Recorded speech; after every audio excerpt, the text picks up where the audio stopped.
atom-atom pada tingkat renik. Nah, satu di antara hal-hal yang bersifat renik ini, kita akan melihat dunia nanomaterial, nanoteknologi, dan nanoscience yang sedang berkembang sekarang.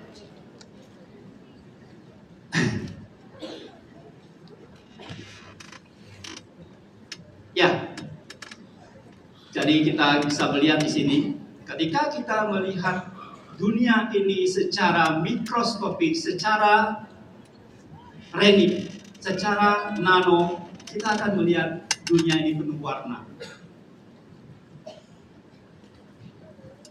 Kalau kita melihat emas, mungkin pada dunia makro kita akan melihat warnanya kuning.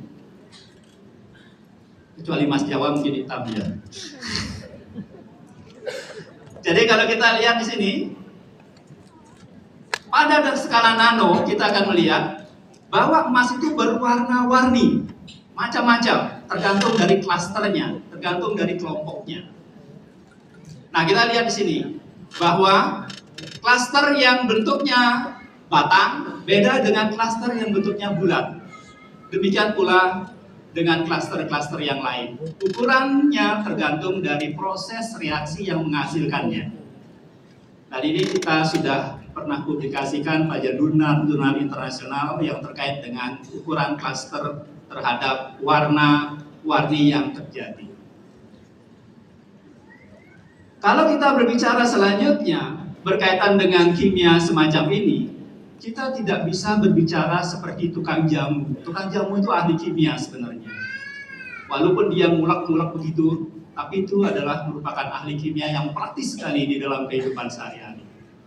Tetapi kimia tidak akan berkembang dengan baik kalau kita hanya berbicara secara praktis semacam itu.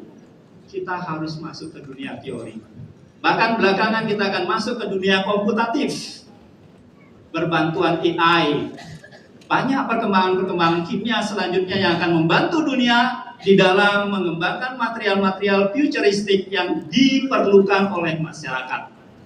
Jadi inilah merupakan bagian penting yang harus kita kembangkan. Dan kita tidak bisa harus berbicara tentang idealis-idealis tertentu tanpa fakta-fakta yang menunjangnya.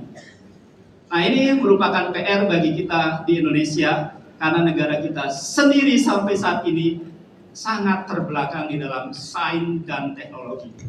Kitalah yang harus mengembangkan hal itu ke depannya. Untuk itu, penelitian-penelitian ke arah nanomaterial ini merupakan penelitian-penelitian yang sangat penting sekali. Karena implementasi di dalam industri sangat-sangat luar biasa.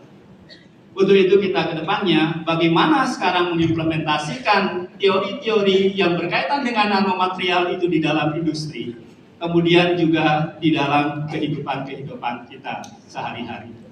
Ini adalah publikasi yang pernah kita dapatkan.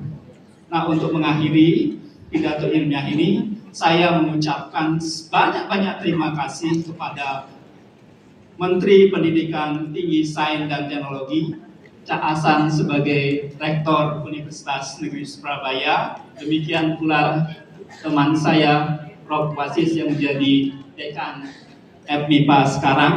Demikian juga Bu Amaria yang sebagai Korprodi S1 Kimia UNESA.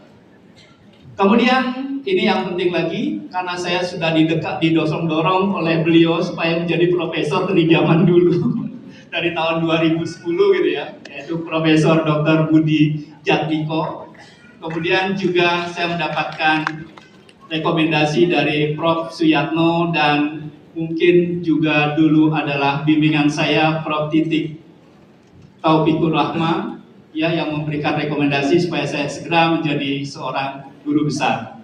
Dan saya juga mengucapkan banyak-banyak terima kasih kepada istri saya, Ibu Sri Ayu Sri Widayawati SPD, kemudian keenam anak saya, Ibu Sri Putri Cinta Suci, Ibu Sri Ngurah Agung Okadana, Ibu Sri Putri Wimas Savitri, Ibu Sri Putri Mas Arit Krisnawati, Ibu Sri Putri Agung Antari, Ibu Sri Putri Ayuning Kusumahari.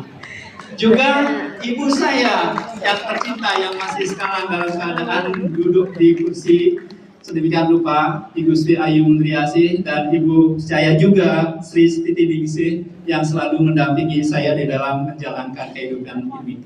Terima kasih untuk segala dorongan dan doanya, dan juga kepada cucu maupun para besan saya yang ada mampir di sini.